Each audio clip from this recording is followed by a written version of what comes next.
You're listening to the Missionary Perspective Podcast with veteran missionaries Erik Johnson and Joshua Mead. We're glad you could join us. We trust this podcast will be both a blessing and a challenge as we relate topics in world evangelism from a missionary perspective. Now, here's Josh and Erik.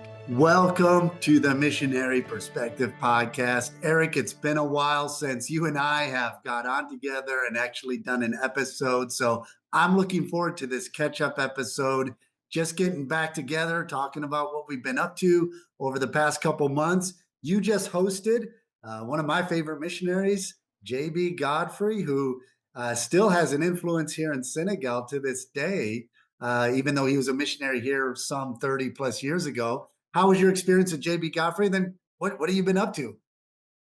Well, good to see you, Josh. I've been at the beach a long time. No, that's actually a joke. I haven't been to the beach in over a year. Our family was talking about lamenting that. But no, one of the reasons is we've been hosting some great missionaries and great pastors. And man, as I mentioned, if you haven't gone back and listened to the 3 podcasts we did, I did a personal interview with Dr. J.B. Godfrey, as well as 2 sessions at a mini field conference we held. I'll talk about that in a little bit. But boy, for me, it was one of the highlights of the year, one of the highlights of our missions times here, hosting Dr. Godfrey, Miss Godfrey. Miss Godfrey got to come as well, which was just a terrific blessing having both of them. Now, these are 2 people who are now in their 70s. But boy, you wouldn't know it. They travel. They have no restrictions. They are ready to go. They woke up earlier in the morning, had their coffee. They were ready to go before I was in the morning. These people were downstairs reading their Bibles. And we spent most of the day listening to great missionary stories, just like you thought it would be, is how it was. It was morning, noon, and night, just great mission stories. And though I did, originally my plan was to have Dr. Godfrey in to speak at our church here, where I would translate. He would do our missions faith promise emphasis, which went terrific. But really, the main reason I wanted to have Dr. Godfrey and Miss Godfrey, if she could come, was into our home. I wanted our children to spend time with them. They had never met them. Ironically enough, we know a lot of their kids, their grandkids, real well, especially Brandon and Benita Lawrence. And then, of course, their kids are very good kids, friends with my kids. And so they know their family, but they've heard stories of Dr. JB, but they never really got to know him and meet him. And so having him in our home, if you've talked to Dr. Godfrey or listened to him for about 5 minutes, you realize he doesn't emphasize the negative, or he'll take the negative and make it into a funny story. And we heard a lot of stories, and so many of them were, I told my children after they left, because my son Tyler likes to write stories and he really loves movies. I said, Tyler, you need to write the movie script for Dr. J.B. Godfrey's life. I was like, this life needs to be a movie. We need to encourage young people in missions by the experiences this family's had. Not all great experiences, but just how the Lord's worked it out. So for us, it was truly a highlight. And then the last day he was with us, our new director, Brother Benji Dryden, who's now the Caribbean director for us, came down with his wife, and we hosted what we call a mini field conference. Many times BIMI has field conferences in different areas, and we hadn't had one in a while. So we had a one-day event there hosted at our church. We're kind of centrally located in the island, and all the BIMI missionaries that could came, and some other missionaries like-minded, and had a bunch of sessions with Dr. Godfrey, Brother Dryden, which was really neat about Brother Dryden. He grew up here on the island, on the other side of the island in Haiti. He came to the island when he was 18 months old, grew up, went to college, was in America for a few years, and then came back for over 20 years as a missionary. So he spent almost his entire life on the island. So he had a unique perspective to speak to the missionary kids for a session. And so for our kids, that was really special. So having Dr. JB was a highlight. What about you? I've been watching Instagram and watching Facebook. I've seen a lot of constructing going on. What's the new year been like for you? It's been very busy. We've had a couple teams that came over to help us with some of the construction. We've been in the final stages of phase 1 of our construction project. And one of the things I love about being a missionary, and it's not for everybody's got a different personality, right? But what I enjoy about here is that you got to be flexible and you can have a plan. Plans don't always go according to the way you like it to, or you think it'll plan out. But a big part of being a missionary is being flexible with those plans. And what we thought would be phase one of our building project turns out that's going to be a later phase. And then we kind of revamped where our construction is, but we were able to put up a church building, and we also on the same property we have an apartment we constructed, and then we have a large chicken coop that we put up so that whoever that the prayer is, we seem to you have a vision, and then I think it's always good to plan for God to fulfill what you believe God is leading you to do. I think I've been doing some online college courses recently, and I think one of our upcoming episodes, we're going to talk about furthering your education as a missionary on the mission field. But one of my courses, I had to pick a character from influential in in Baptist history. So I chose William Carey, and of course, he made the statement: expect great things from God, attempt great things for God, which actually isn't a phrase he said. It was more that it was 2 points of a message. When you put it together, it gives you a good saying better there. Yeah, but the point is, when we launched into this construction project, a lot of the vision is not yet fulfilled. Like we put up a building knowing that we need somebody to care for the property. We'll need a caretaker. We need somebody to come and partner with Malik, the lead pastor of our church, in the ministry. And so we've prepared a place to receive, whether it's a single guy or a couple where the husband feels led into full-time ministry, whatever the case may be, whoever God will send, we're preparing to receive them. And so we are very excited about how the Lord is going to use this property. We already had one service out there a week ago, and the church was already half full. And we had a wonderful time out there with the church family and some guests that were able to come out and join us for that opening service. And we're very excited about what God is doing here, the doors that the Lord is opening. And so, yeah, a lot of the past few months have been taken up with a lot of construction, doing the final stages of the building project, as well as some preparation for some other projects we have, not just here in our city, but throughout the country and even in Gambia. So we can talk about that in a minute. But I think that's exciting. In fact, while you were talking and sharing that vision, I got a seed plant for another podcast that I think is really important. And it's probably only comes as you have more years and more gray hair like we do, at least I do, is that once you learn a culture, you tend to understand certain parts of the culture where people need to provide for their families, and understanding the lack of dependence on, American missions or North American missions, and, how that can look for each individual. I mean, like the idea of having a chicken coop or building a pastorum or a piece of on the property, a place for a person, a caretaker to stay. I mean, those are kind of things that if you read our church planning manuals, those aren't really in there. And a lot of times they're specific to the area.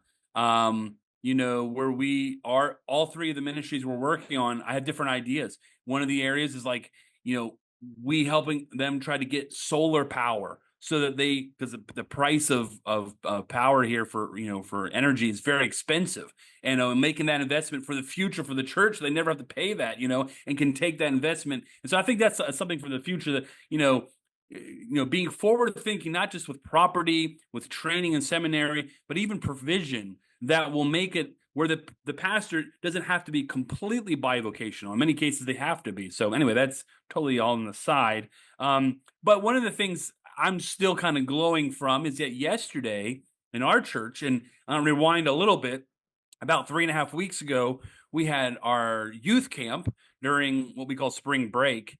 And this year we took our largest group. We even took not only our sister churches, we helped start another church planner. We're helping out about an hour away, took some teenagers. So we had a group of 24, 25 people on a bus heading to camp.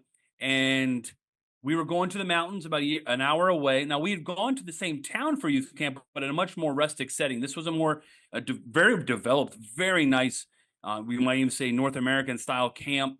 Young Life had built it. I'm sure it cost several hundreds of thousands, not $1 million to develop. So, but it could host hundreds of teenagers. But we ran the camp. Actually, some fellow missionaries, like-minded missionaries, ran the camp. We came along with our teenagers, and it was awesome. You know, we've done camp before. Now, one of the things is for 16 years, a lot of times when Holly and I want to do something, normally we have to plan it and run it. This was like the first time in 16 years that somebody did it, and we were just kind of participating. And boy, it was wonderful. But the most important part wasn't just the beautiful setting, which it wasn't just that somebody else, you know, kind of handled the preaching and the teaching and the games, and we just kind of came along as leaders and got to spend time with our teenagers.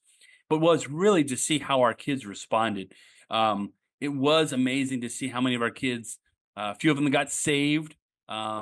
Others maybe we might say a rededication to the Lord, a confirmation of their salvation, even a couple who are now feeling called into ministry. And then as mountaintop literally experience that was, as we came down, we always know, and if you've ever been to camp, sometimes that first week there's an adjustment, you know, but to see how much our teenagers are even more on fire. So yesterday, fast forward 3 weeks, we had yesterday our youth service where the youth literally did the whole service, from opening prayer to reading the scripture to leading the music to doing Sunday school to giving testimonies to making the video presentation for, you know, what happened at camp and announcements, everything. And so, boy, I was very excited. In fact, you know, a proud papa, my boys led the music and did Sunday school, so that was great for me. But I literally actually had a button on my coat pop, so I don't know if that was figuratively and literally, but it's literally happened at the same time. Maybe a situation my diet change too that I need to do. But it was so exciting to hear the testimonies, especially of some of the kids who don't have parents who make them go to church and who don't go to our church. And to hear about how God used the preaching of this young national preacher, Dominican, to just work in their lives, and that it's still 3 weeks later something very special in their lives. So we're praying that kind of revival even the youth group continues, and so that's exciting whenever that happens, whatever church you're in. Yeah, that is very exciting to hear, and it is neat to see the different stages of development in different countries where missions is being done. You know, you were mentioning just that aspect of sometimes on the mission field, you need to consider what needs to be structured, like, you know, chicken coop and things like that in order to sustain the ministry. And other countries there's the sustainability's already in place. There's a structure for each family to support themselves as you win them to Christ. One thing you mentioned, and I thought maybe we'd chat about this for a second because it got me thinking, is it one of the things you said was this year going to the youth group, the youth camp, there was less that you had to do. In the past, you had to do everything. You and Holly had to plan everything and every little detail. Yes. Would you say does this accurately describe, I guess, the trajectory of missions and the way missions is supposed to be done? And I think it's applicable maybe in any field of work. But would you say the less involved you are in the minor details of planning, the more is being accomplished? And I think, is that a good thing? Good question. That's a good question. I think certainly early on, we understood that if we didn't probably plan it, it wouldn't happen. I think obviously, yeah. I guess what I mean by it is the fact that you don't have to be as involved in all the little details of planning everything and every activity. It means there's more people serving the Lord, engaged in doing the work. And I think to me, that's an exciting thing when at the start you're doing everything and then you reach a point where I don't think it's a point where you're less busy. You're still busy in the work. Right. It's just those nitty gritty details that you're less involved in those nitty gritty details. And I think that's a good thing because it's a sign that more is being accomplished because you can't do everything. No. Well, no, you're 100% right. And I would guess that most missionaries who keep themselves busy, the hardest thing to do and the thing that we probably, the top five of our deficits, our problems are, lack of delegation. And so, no, there's certainly, that's certainly true. And even yesterday, though, I kind of joked to the congregation, I'm taking the day off, and letting the teenagers do it. We actually, obviously worked very hard to help them prepare, but mentally it was very nice to have all the details taken care of. And I will be honest to say, like, we're taking off on a furlough here in a few weeks, and I will work very hard to put things in people's hands. But you know I've known that reality forever, and we do entrust it to people for months at a time. But you're right, when we're here, we're just we're control freaks, we're Americans. And so it is absolutely true that the more we put in other people's hands, oftentimes we see more benefit. And we're truly, we know that as missionaries. We've preached it here on the podcast, and unfortunately sometimes you just don't always implement it. But when it happens and you're excited to see the fruit of it, you want to glorify the Lord about it. Absolutely. So you mentioned your furlough is coming up. Remind us, what does a furlough look like for the Mhm. Johnson family?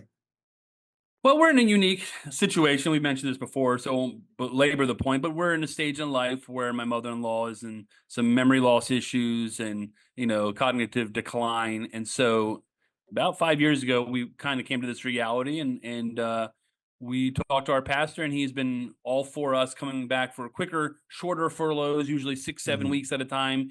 We found, for the most part, it's worked better in the summers not to change the kids' schedule. And there'll also be a time in between that time that I send Holly home by herself to spend time with her family. And this has been a blessing. We're thankful. Right now, Mom still remembers us very well. We had a very sweet conversation with them on FaceTime last night. And so we really block out time to go spend time with family for a couple weeks, both up north and down south. And then all around it, we're visiting churches. And it's been a great pattern. It's not a pattern that works for everybody, but it works for us. We are very blessed here at the church to have many leaders who we just say, this is when we're going to come back, pick us up at the airport. And they're able to, have people doing Sunday school and leading music and preaching. And so that's what furlough looks like for us after 16 years. It wasn't always that way.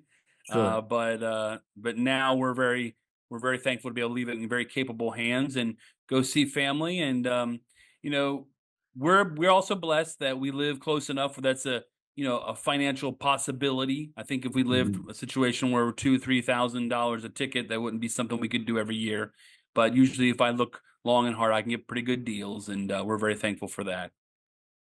No, that's very good. And we are even this summer. My wife and kids are going back in just 2 weeks. They're going to go back for a summer trip. I'll join them. What is it? I think 6 weeks from now. We have a church plant that we're going to partner with the local church in Amen. the Gambia. So we're going to go down there. I'll be going down there, spend a week or so helping train some of the men to get them set up, and this will be our first church plant that's in conjunction with the seminar. So every year Nice. we do about four seminars throughout the country, including the Gambia.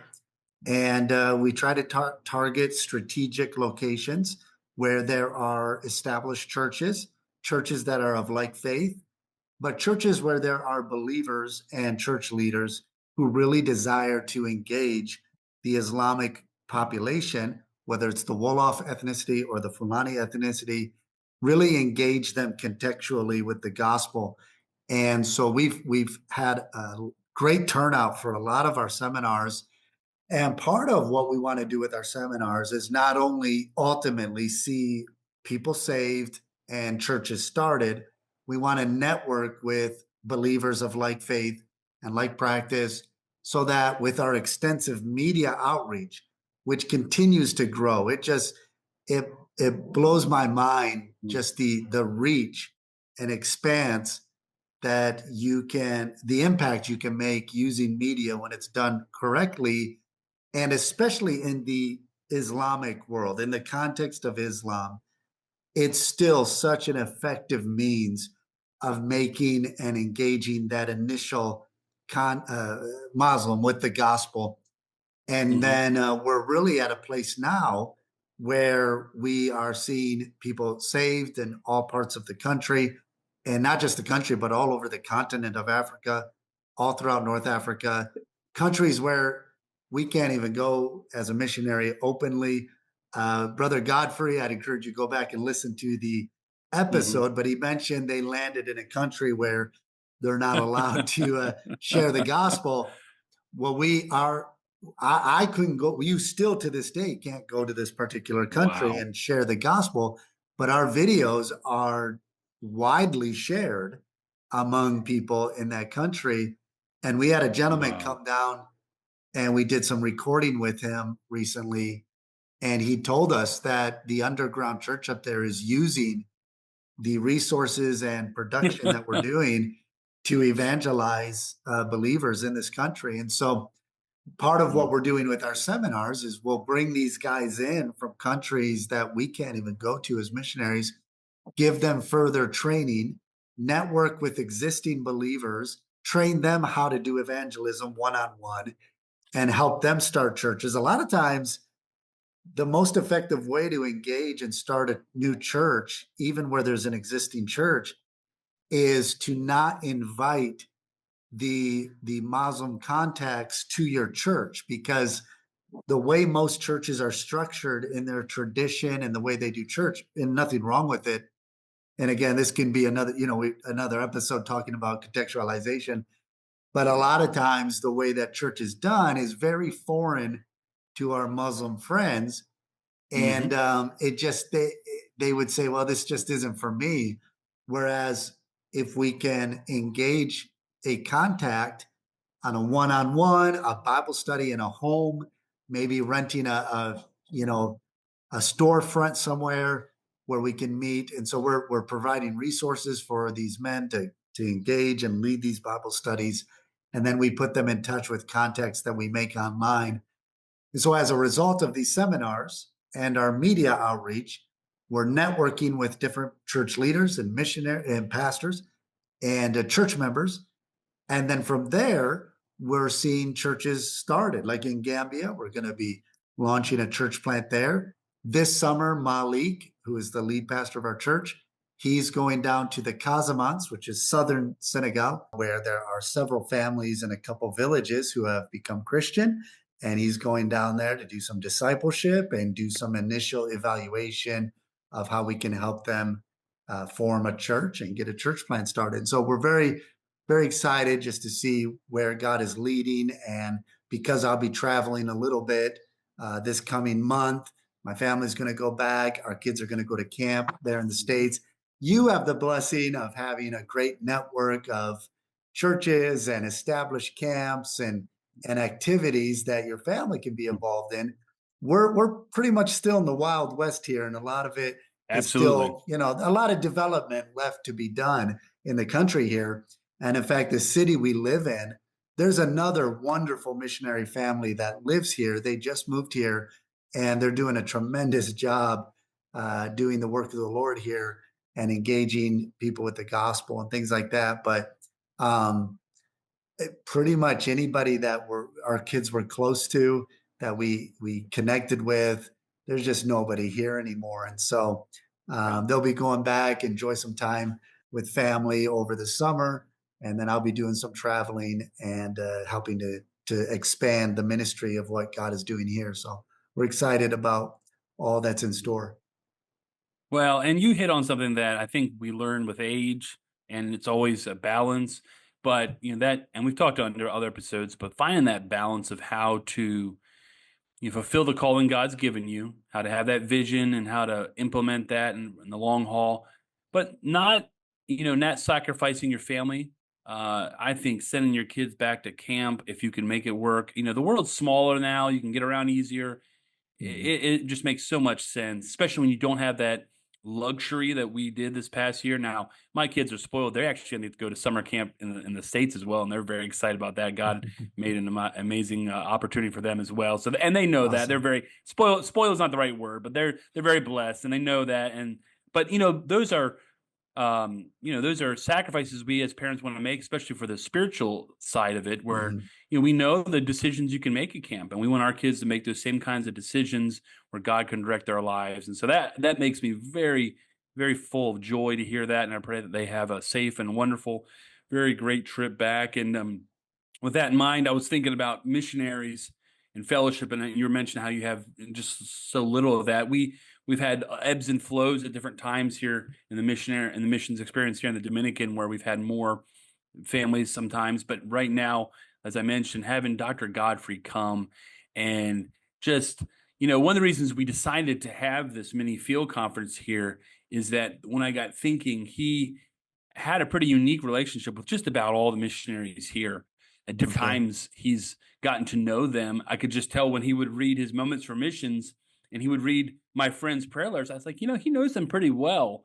And when we decided to have him in, I said, we should just, instead of, they're 70 plus years old, instead of drive them all over the island, which is not always easy, just have them come Sure. here and spend time with them. And that's kind of where it came from. And we had just a tremendous time. We played games. We had testimony time. We sang together.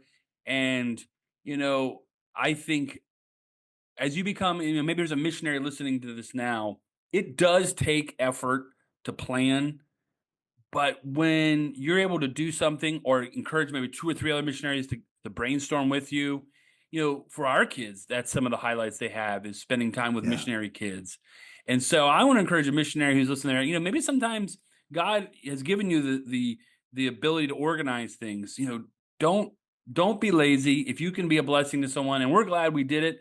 And it was so much fun having the missionaries here. There was actually we didn't plan this. There was another missionary couple. They're not with BIMI, but a like-minded group, and they are on their survey trip. They were on their survey trip, and they came with another missionary and got to sit in and hear, 50 years of experience from JB Yeah. and 20 to 30 years experience from the Drydens, and then other missionaries.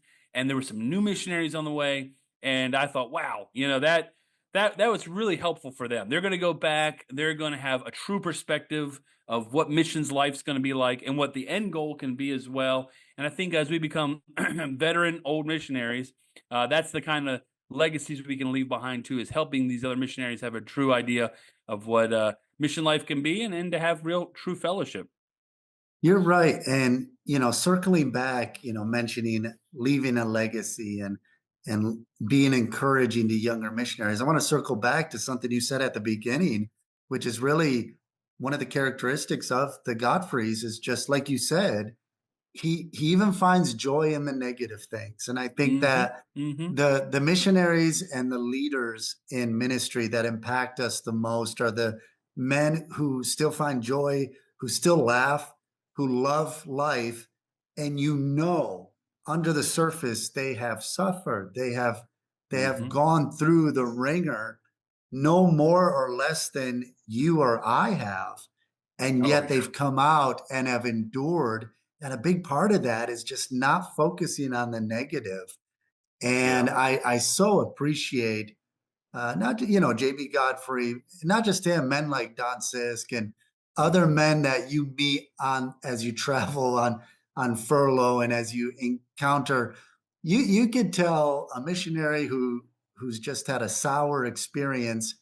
If he focuses on the negative, then it impacts him when you're older, and that also kind of it hinders your influence when you're older too.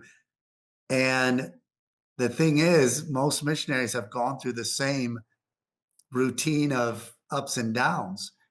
It's the missionary, I think, that endures with joy and gladness of heart and finds the good even in the negative.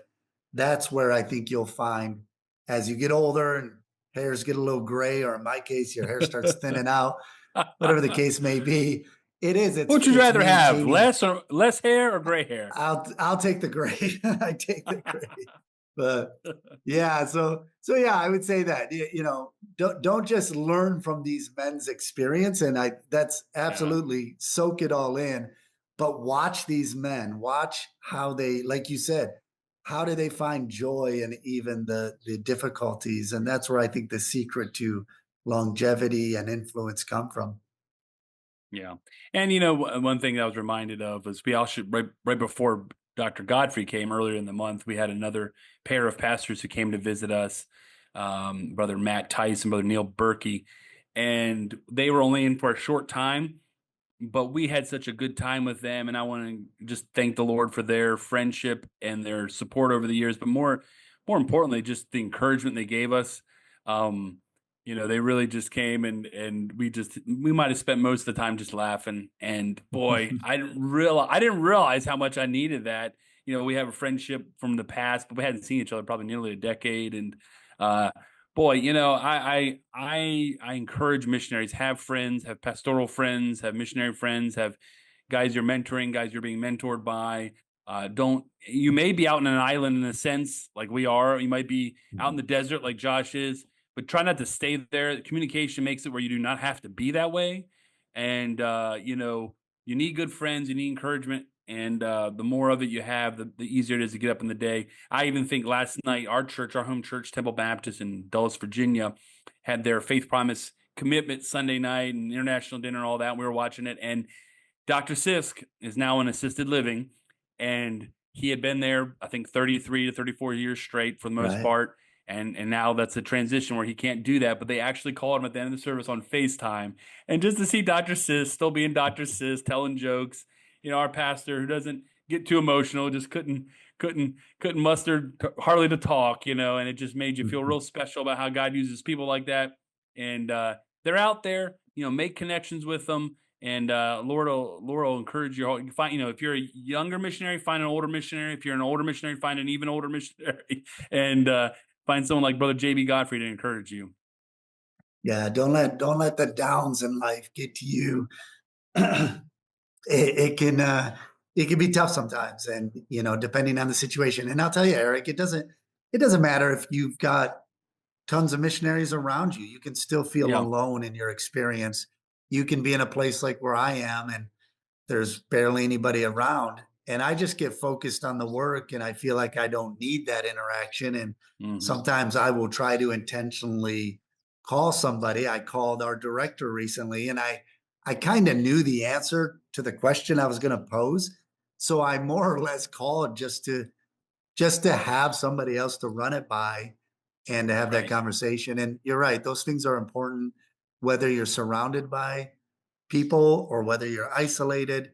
You know yourself, and you know what you need, and you need to develop a discipline of communication and interaction, because the negativity will really wear you down if you are not being encouraged by other men and women in the ministry who have been through it and have come out on the other side with the joy of the Lord still intact. And so, excellent. Well, I appreciate that you were able to share the 2 sessions there with Brother Godfrey and that personal testimony.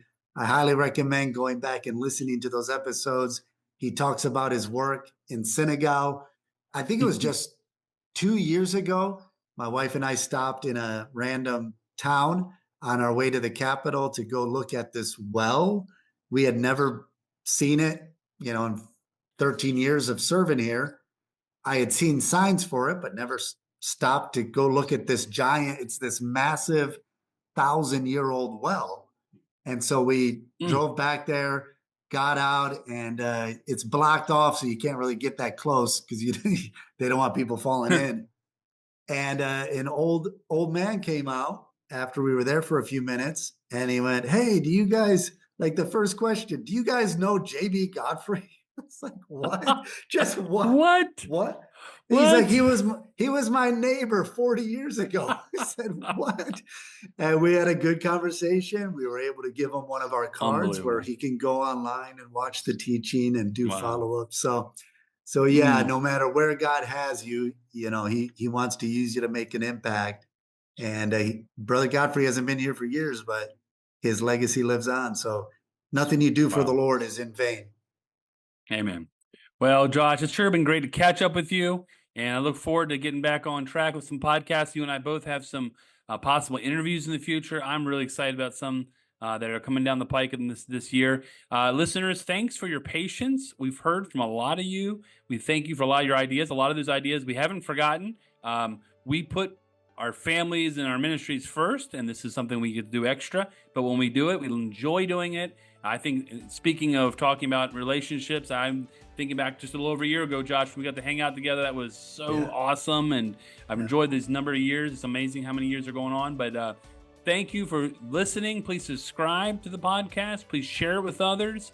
If you have more ideas, send them our way. We love to hear what's resonating with you, what kind of interviews you've enjoyed, and maybe ones you want to hear in the future. Josh, what do you have for us in conclusion? In conclusion, just do what Erik just said. So yeah, that's not much else. No, I'm looking forward to some of the interviews and hoping to make some exciting connections here. And like you said, hey, if this podcast has been a blessing and there's a topic we haven't touched on and you'd like to hear about, whether you're a missionary, a pastor, or a church member, reach out to us at missionaryperspectivepodcast@gmail.com, or maybe it's just missionaryperspective@gmail.com. Just send us a message. Just try to find us. You can find us on Facebook, YouTube. Pretty easy to find. Yeah, pretty easy to find. Send us a message and we'll try to touch on one of those topics. So thanks so much for tuning in. This is Josh Mead from over here in Senegal. Erik in the DR. Goodbye. God bless. Bye-bye.